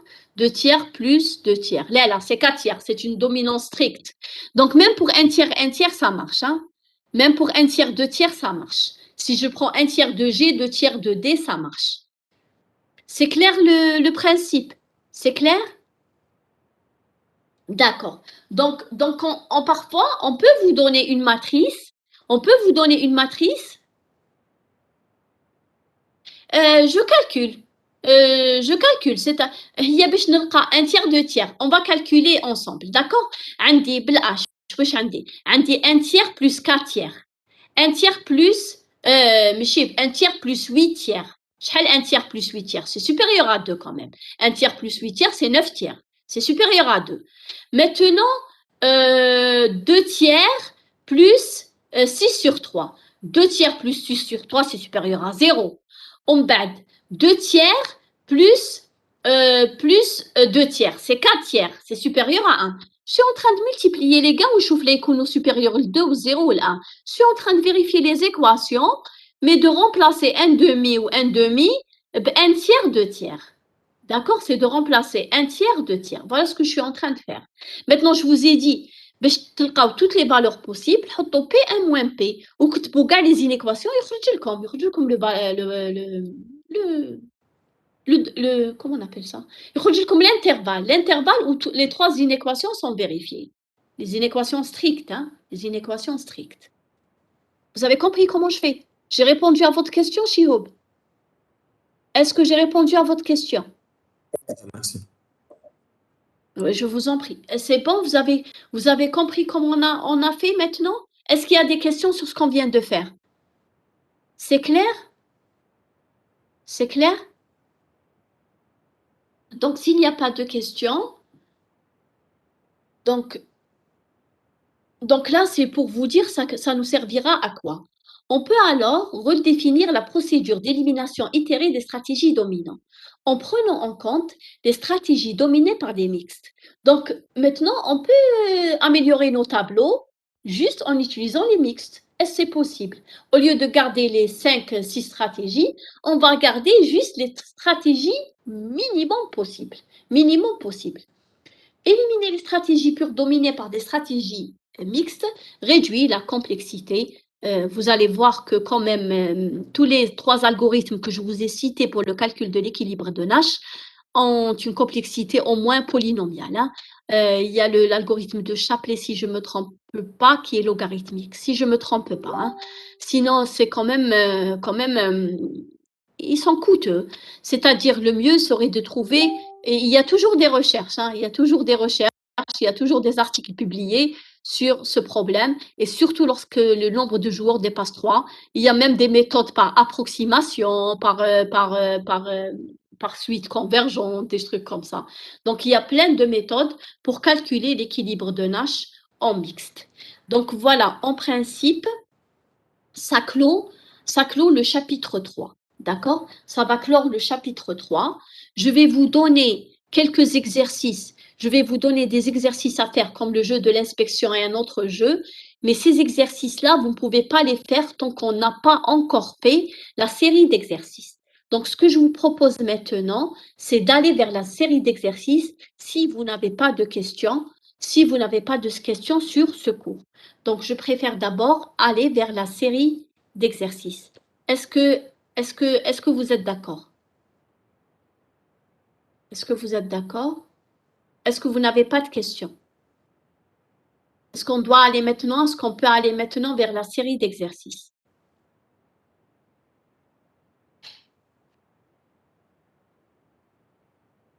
Donc, d'accord. Donc, on va arrêter de partager ça, une seconde, et on va partager la série d'exercices. Est-ce que vous l'avez reçu? Vos camarades vous l'ont envoyé, n'est-ce pas? Est-ce que vos camarades vous l'ont envoyé? Est-ce que vous l'avez reçu? Oui? Oui, vous l'avez reçu? Donc, d'accord. Donc maintenant, regardez la série. Donc dans la série d'exercices, bon, l'exercice 1, je peux le laisser en dernier, hein, il n'urge pas. C'est juste un exercice théorique. Cette année, malheureusement, en ligne, j'ai pas pu bien exploiter les exercices théoriques parce que si je commence à faire de la théorie en ligne, vous voyez même pas la démonstration comment ça se passe et c'est pas évident, hein. C'est l'un des inconvénients, à mon avis, majeurs de l'enseignement des mathématiques en ligne. Donc pour l'exercice 1, je le laisse de côté pour le moment, hein. Je le laisse de côté. C'est juste que vous allez montrer que l'ensemble des stratégies mixtes est un ensemble convexe. Et vous allez montrer aussi que les stratégies pures sont les points extrémaux. Je viens de vous dire à quel point ce concept, il est important. Parce que c'est grâce à ce concept qu'on a créé l'algorithme de Shapley, qu'on a construit l'algorithme de Shapley, qui nous permet de déterminer tous les équilibres, qui nous permet de déterminer les équilibres de Nash. Malheureusement, pas tous les équilibres, mais qui nous permet de déterminer les équilibres de Nash. Je laisse cet exercice et je vais aller vers les exercices d'application. Donc, regardez dans l'exercice 2, qu'est-ce qu'on vous demande de faire? Donc là, je vais essayer de voir ce que vous avez compris. Donc, dans l'exercice 2, ça ressemble un petit peu au jeu des pénaltys, donc ça ressemble un petit peu, c'est juste les valeurs qui changent. Donc, on a chacun des joueurs peut aller à gauche ou à droite, que ce soit le premier ou bien le deuxième. S'ils vont à gauche ensemble, c'est 4-2, 5-1, 6-0 ou 3-3 selon leur position. Alors maintenant, ce qu'on vous demande de faire, c'est de déterminer l'équilibre de Nash en stratégie mixte. Si le joueur 1 joue avec une probabilité P à gauche, est-ce que P sera égal à un quart? Est-ce qu'il sera égal à 3 quarts, un demi ou bien 2 tiers? Allez-y, essayez de le faire, je vous donne le temps et répondez-moi en ligne. Allez-y, répondez-moi en ligne. Allez-y. Vous avez compris la question, n'est-ce pas? Est-ce que la question est claire? Est-ce que la question est claire? Là, on vous demande de déterminer sigma. On vous demande de déterminer la probabilité P qu'associe le premier joueur à gauche et qu'est-ce qu'elle représente? Elle est égale à combien? Est-ce que vous pouvez le faire directement en ligne tout de suite? Allez-y. Je vous donne un petit moment, allez-y, pour voir si vous avez compris. Pour voir si vous avez compris ce qu'on a fait jusque-là. On a fait par indifférence au support, et on a fait aussi par le dessin de tout à l'heure, par l'intersection des meilleures réponses. Allez-y, est-ce que vous pouvez le faire rapidement?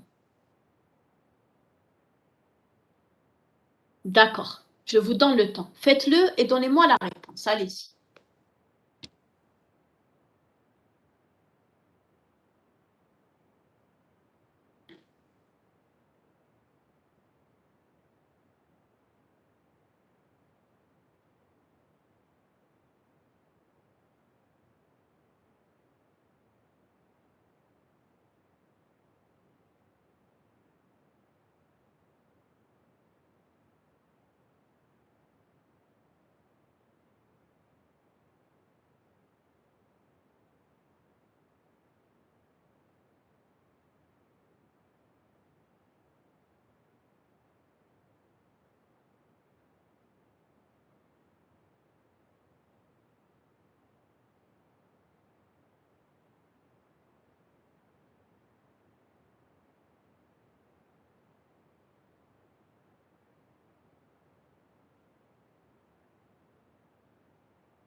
C'est bon?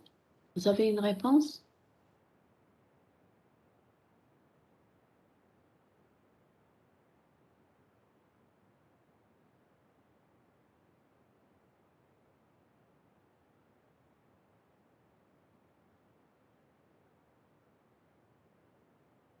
Donc, vous pouvez utiliser l'invariance au support, comme vous pouvez utiliser, comme tout à l'heure, la fonction meilleure réponse et faire les intersections.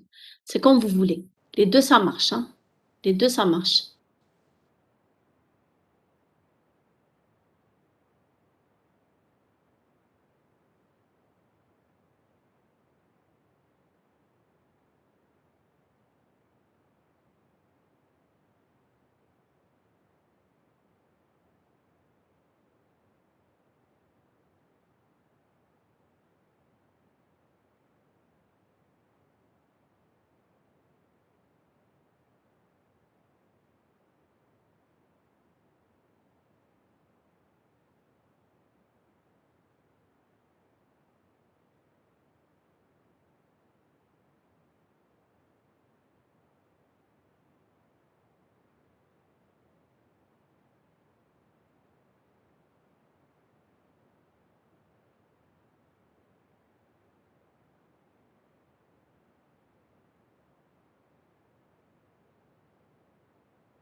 Combien vous avez trouvé P? Est-ce que vous êtes arrivé à déterminer le P? Comment vous allez faire pour le déterminer? Est-ce que je peux avoir une réponse? Comment vous allez déterminer le P? Qu'est-ce que vous allez dire?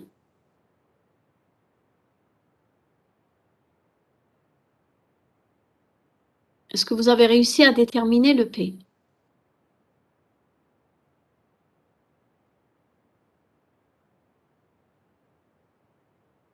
Pas encore. Allez-y, allez-y, je vous donne un moment. Je vous conseille de le faire comme ça, vous allez comprendre pour tout le monde. C'est pas seulement pour Shihab et Moufouk, mais pour tout le monde.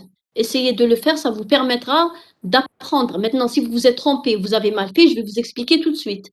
C'est comme si nous étions dans un vrai TD. Je préfère que vous fassiez quand même.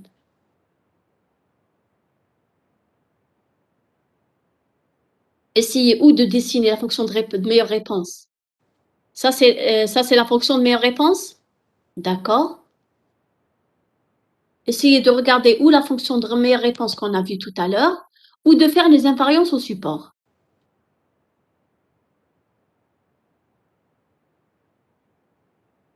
D'accord? Et pour le U2, donc ça c'est le U1. D'accord? De meilleure réponse pour U1. U1, donc ça c'est le gain que vous avez trouvé. C'est P fois moins 4Q plus 2 plus 3Q plus 3Q plus 3. Donc qu'est-ce qu'on va regarder? Lorsque Q est supérieur à 2 sur 4, c'est-à-dire n demi, inférieur à n demi, égale n demi. Elle dit Q, elle dit pour Q, pour Q. Mais pour P, روح للU2. Parce que le P, il intervient في U2. شوف le U2, ça va être quoi? Oui, le P, il va intervenir في U2. شوف le U2 وقتاش P يكون كبر من واش وقتاش يكون صغر من واش pour que ça fait quelque chose. Donc là, vous avez trouvé Q est égal à 1 demi. Vous avez trouvé la probabilité pour le deuxième joueur. Essayez maintenant, d'après leur question, ils cherchent la probabilité pour le premier. Donc vous faites la même chose. Vous calculez la fonction gain وشوف وقتاش تكون mais cette fois-ci pour le U2. Essayez de le faire pour le U2.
C'est bon pour le U2?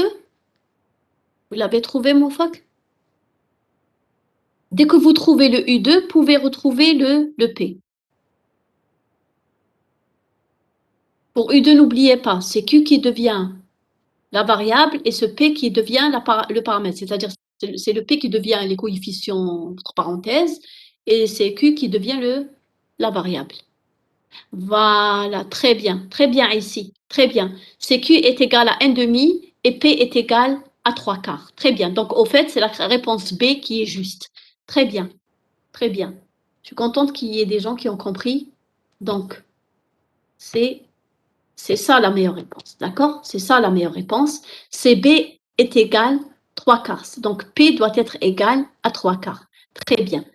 C'est clair ce qu'ont fait vos camarades? Vous voulez qu'on passe pour ceux qui n'ont pas réussi à faire, je vais passer à la solution de l'exercice, d'accord? Je vais vous montrer comment on fait l'exercice. Alors, je vais repartager. Donc, je vais repartager Voilà, je vais partager cette fois-ci, non pas le cours, mais la solution de la série. Donc, regardez, regardez, là, moi, je l'ai fait par invariance de support. Hein, je l'ai fait par invariance de support, c'est-à-dire, qu'est-ce que j'ai dit? Que U2 de sigma 1 G doit être égal à U2 de sigma 1 D.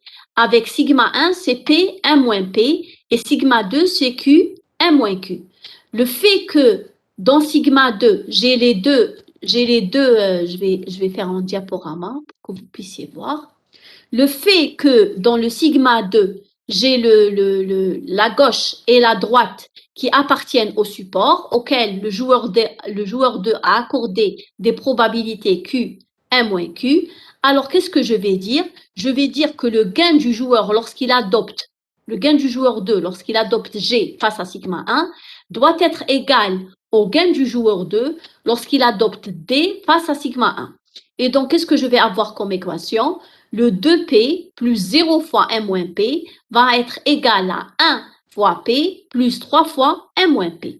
Et de cette équation d'indifférence au support, je tire le P qui va être égal à 3 quarts.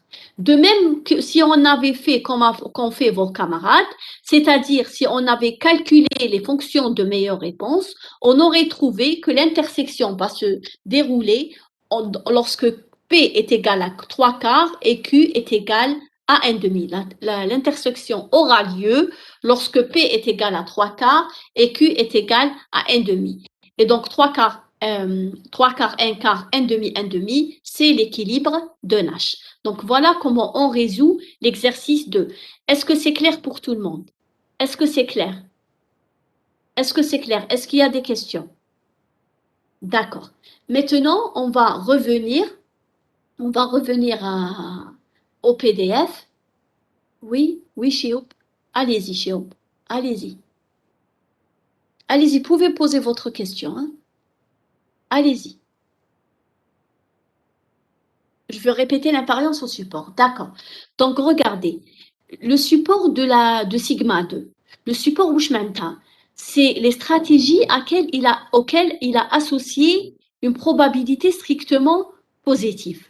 Donc, il va associer à gauche une probabilité et à droite une probabilité. Les deux stratégies, elles sont dans le support. Du moment qu'il va accorder Q, 1 moins Q à ces stratégies, donc il va les mettre toutes les deux dans le support. Puisqu'elles sont dans le support de sigma 2, qu'est-ce que ça veut dire? Ça voudrait dire, les deux, elles sont dans le support, donc les gains des deux stratégies face à sigma 1 doivent être égaux. Ils sont égaux, les deux gains. Ils sont égaux, les deux gains. Donc, qu'est-ce que je vais avoir? Le joueur 2, le U2 de sigma 1 face à, lorsqu'il adopte le joueur 1, sigma 1, et le joueur 2 adopte G, va être égal au U2 de sigma 1 lorsque l'autre adopte D, lorsque le joueur adopte D. C'est-à-dire G et D, étant donné qu'elles sont toutes les deux dans le support, elles vont avoir le même gain pour le joueur 2. Elles sont dans le support de la stratégie sigma 2 du joueur 2. Du moment qu'elles sont dans le support, elles vont avoir le même gain.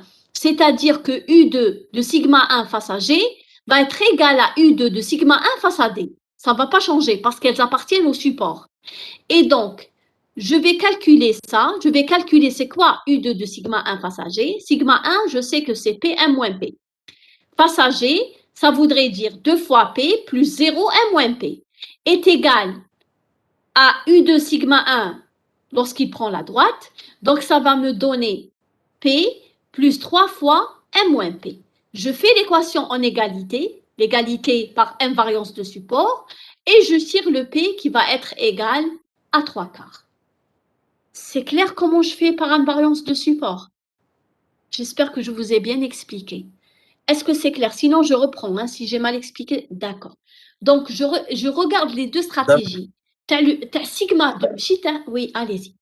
Madame, est-ce Allez-y. que راح تقدري لنا l'autre méthode تاع l'équilibre تاع كي نديروا les équations? Est-ce que درت l'autre méthode? Est-ce que درت l'autre méthode fait de l'exercice?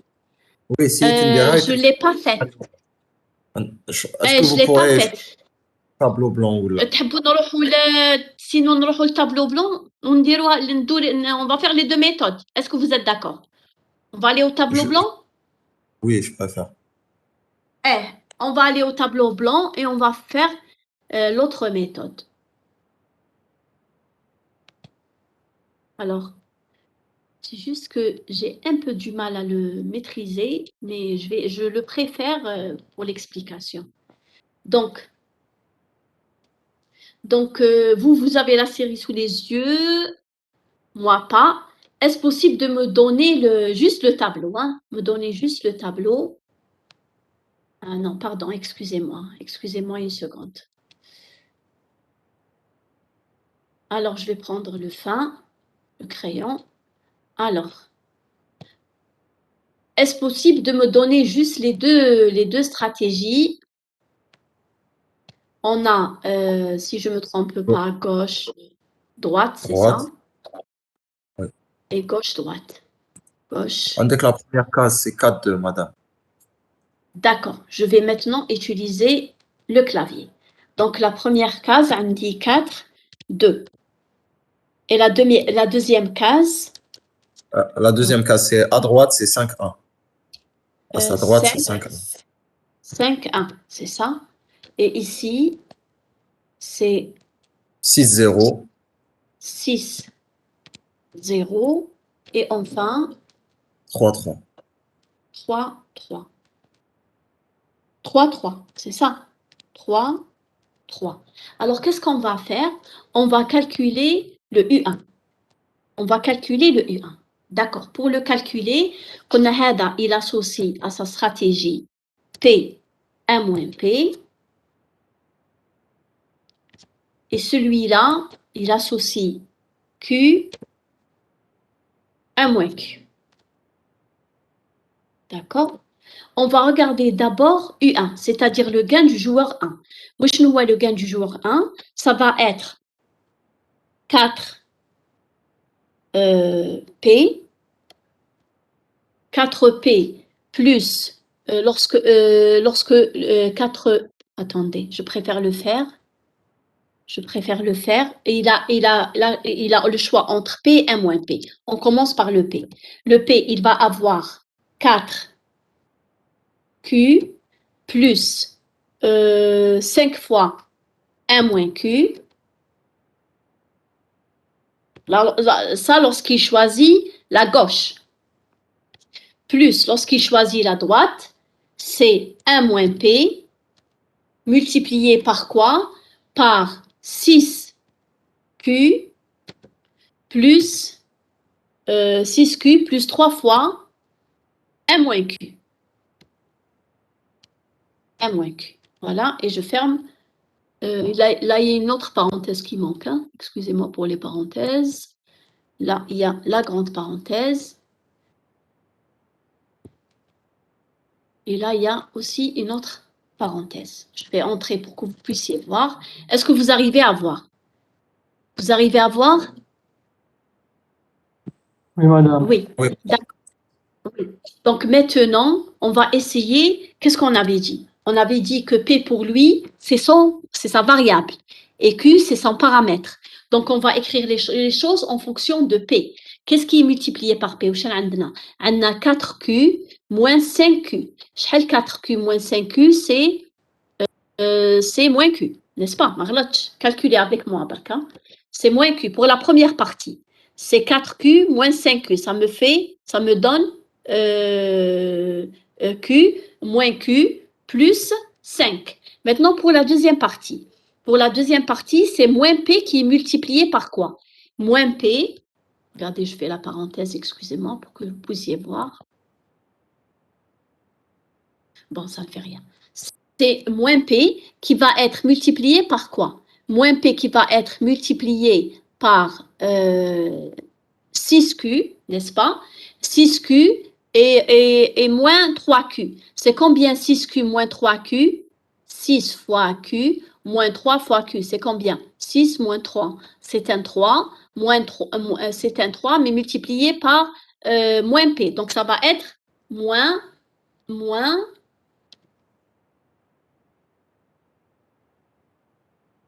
ça va être moins 3. Est-ce que je ne me suis pas trompée? Moins 3, est-ce que j'ai pas oublié le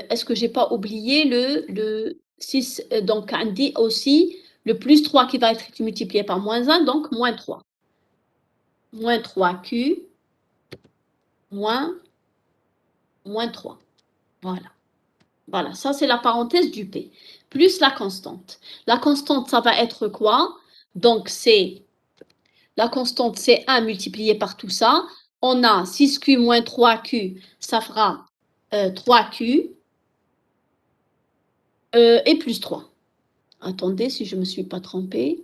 Donc, 3Q plus 3. S'il n'y a pas d'erreur, hein, s'il n'y a pas d'erreur dans les constantes. Donc, on a P multiplié par 4U, c'est moins Q, ça me donne moins Q plus 5. Ou de l'autre côté, qu'est-ce que je vais avoir? Vous voyez rien? Allez, je vais faire entrer. Est-ce que là, vous voyez? Vous voyez maintenant? Excusez-moi, est-ce que vous voyez maintenant? Mazal, madame, on voit P fois moins Q plus 5. C'est la dernière chose qui est chez nous. Ah, je ne sais pas pourquoi ça ne se transmet pas de manière en temps réel. Il y a du Est-ce que décalage. là, vous voyez? On voit C'est 3Q. à cause du décalage.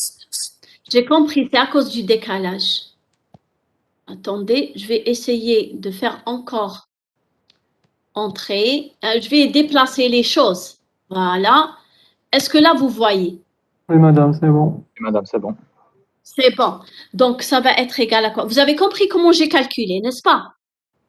C'est clair comment j'ai calculé? Oui. Donc, maintenant, calculez avec moi pour qu'on ne se trompe pas, c'est tout, pour que je ne me trompe pas dans les calculs. Donc, qu'est-ce que je vais avoir? P multiplié par quoi? Moins Q moins 3Q, c'est moins 4. C'est moins 4Q. Plus 5 moins 3, c'est moins 4Q plus 2. D'accord? Plus 3Q plus 3. 3Q plus 3. Alors, qu'est-ce qu'on remarque? Ça, c'est U1, n'est-ce pas? Ça, c'est U1. Vous la voyez, j'espère seulement. Vous la voyez, le U1? Vous voyez le U1? Oui, Maintenant, on va essayer de regarder la meilleure réponse, n'est-ce pas? On va construire la meilleure réponse. Donc, ça va être P en fonction de Q. N'oubliez pas, la meilleure réponse du joueur 1, c'est P. P. Sachant que Q va apprendre des valeurs. D'accord? Alors, qu'est-ce qu'on va avoir? Je vais légèrement utiliser juste pour dessiner l'accolade, si vous permettez. Voilà. Et revenir vers le clavier. Regardez. Qu'est-ce qu'on remarque? Lorsque moins 4Q plus 2 est strictement positif. Est strictement, excusez-moi, est strictement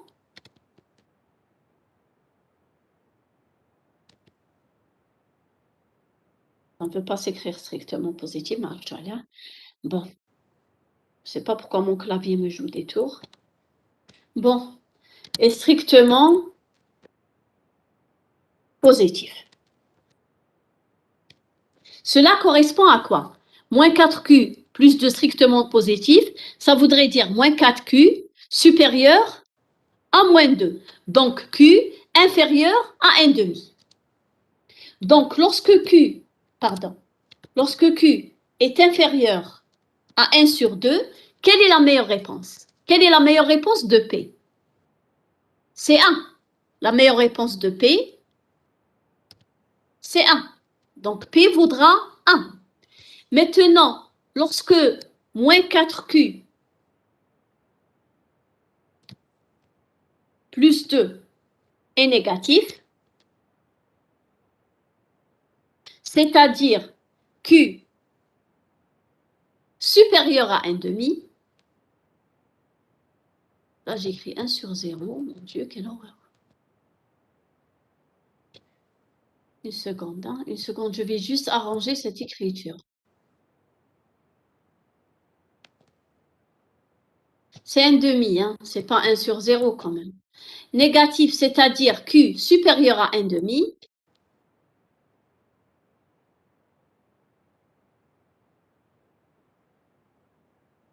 À 1,5. Qu'est-ce que je vais avoir? Je vais avoir P est égal à 0. Et lorsque Q est égal à 1,5, la meilleure réponse, c'est P, n'importe lequel, dans l'intervalle 0,1. Dans l'intervalle 0,1. Voilà, de 0 jusqu'à 1. D'accord? Est-ce que vous voyez le tableau? Est-ce que vous le voyez? Ça, c'est la meilleure réponse. Ça, c'est la meilleure réponse du joueur 1. D'accord? Ça, c'est la meilleure réponse du joueur 1.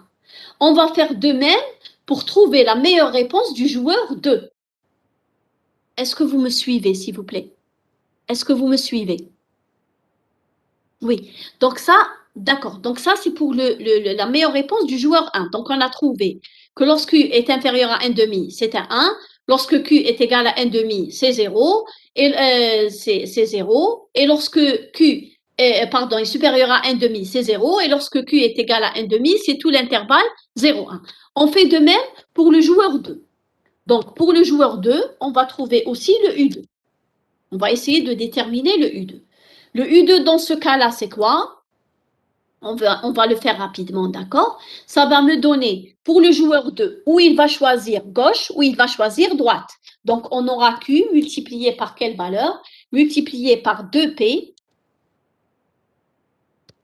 plus 0 fois 1 moins P. Ou bien, je ferme la parenthèse, ou bien il va choisir droite, et dans ce cas-là, c'est 1 moins Q, multiplié par quoi? Par P, ou bien 3 fois 1 moins P. Ça, en regardant bien sûr ces gars. Donc ça, c'est le U2. De même que pour le U1, c'est P qui était la variable, pour le U2, c'est Q qui devient la variable. Donc on va avoir est égal à quoi? Est égal à Q, on va mettre Q entre parenthèses, multiplié par quoi? On a 2P d'une part, et on a P moins 3P, P moins 3P, c'est moins 2P multiplié par 2, donc 2P plus 2P, on a 4P. Donc ça va être 4P, et la constante, on a la constante qui est égale à plus 3, mais multiplié par moins Q, donc ça va être moins 3. Et on ferme la parenthèse. Maintenant, pour la constante totale, indépendante de Q, qu'est-ce qu'on va avoir? C'est 1 multiplié par P, c'est moins 2P, c'est moins 2P, donc P moins 3P, c'est moins 2P plus 3. Plus 3. Donc voilà, ça c'est le gain du joueur U2. Ça c'est le gain du joueur 2. C'est U2. Donc voilà à quoi est égal U2.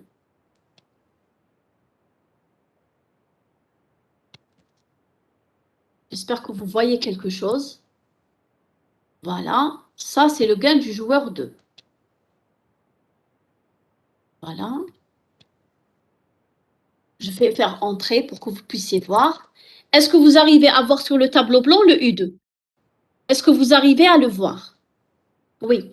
Donc là, c'est le U2. Donc de la même manière, je vais faire une accolade et on va trouver les possibilités.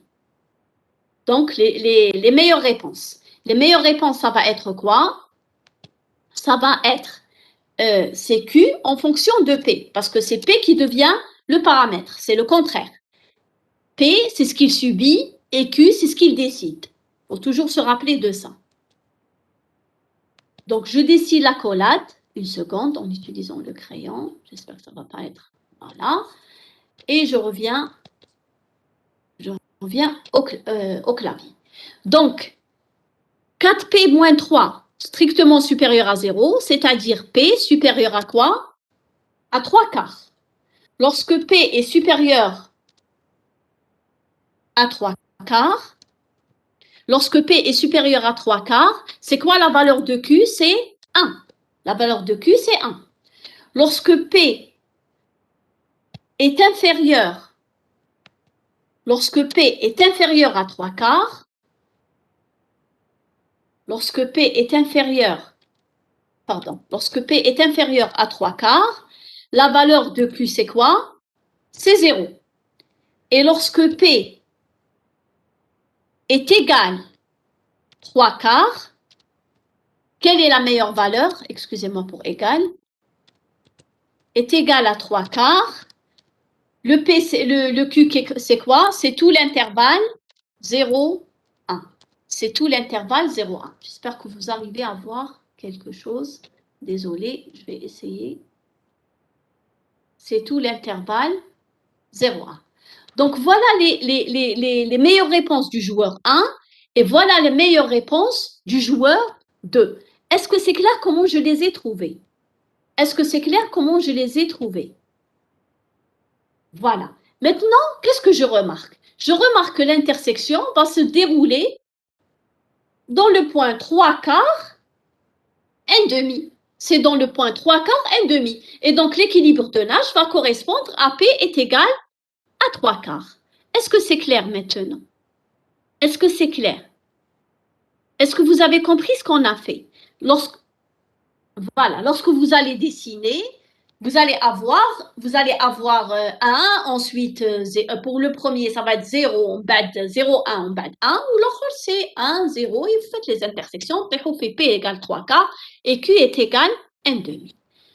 C'est clair ce qu'on vient de faire aujourd'hui en TD? Est-ce que c'est clair? D'accord. Donc demain, Inch'Allah, on va essayer donc je vais arrêter le partage parce qu'on a fini le TD. Donc, on va ce qu'on va essayer de faire demain, c'est de continuer quand même la série d'exercices. C'est plus rentable que de faire le cours. On va essayer de continuer la série d'exercices, d'expliquer encore la série. Ensuite, parce qu'il ne me reste pas beaucoup de temps pour est-ce que je vais entamer le dernier cours qui est les jeux à somme nulle ou pas? Je ne sais pas, est-ce que je vais l'entamer, hein? Je n'ai aucune idée. Est-ce que j'ai le temps de l'entamer, les jeux à somme nulle? On verra par la suite. Ce que je vous conseille de faire, c'est de faire les exercices, d'accord? C'est de continuer à faire les exercices, d'accord? Essayez de faire les exercices qui restent. Et je vais aussi vous envoyer des exercices aujourd'hui et on verra, d'accord? Est-ce que vous avez des questions sur ce qu'on vient de faire? Est-ce que vous avez des questions sur ce qu'on vient de faire? Est-ce que c'est clair? Donc, regardez les séries, la série d'exercices, essayez de préparer les exercices et on y jettera un coup d'œil demain. On va les revoir demain, Inch'Allah. D'accord? Donc, à demain, Inch'Allah, à 8 heures. Oui, il faut faire des exercices pour se familiariser. Tout à fait, Efrah. Il faut faire des exercices. Parce que là, on n'a fait que des 2-2. Maintenant, on fera aussi les 3-2, les 3-3. Donc, il faut faire des exercices, hein. Il faut faire des exercices.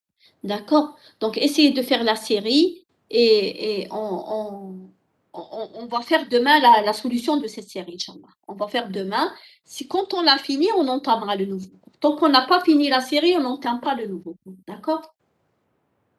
Donc voilà, on se voit demain, Inch'Allah. Bon courage, d'accord? Est-ce que la série, vous l'avez tous?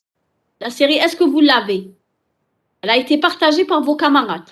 Donc essayez de la préparer. Bon courage pour demain, d'accord? Bon courage, on se voit demain, Inch'Allah. Je vais mettre fin à la réunion. Bon courage.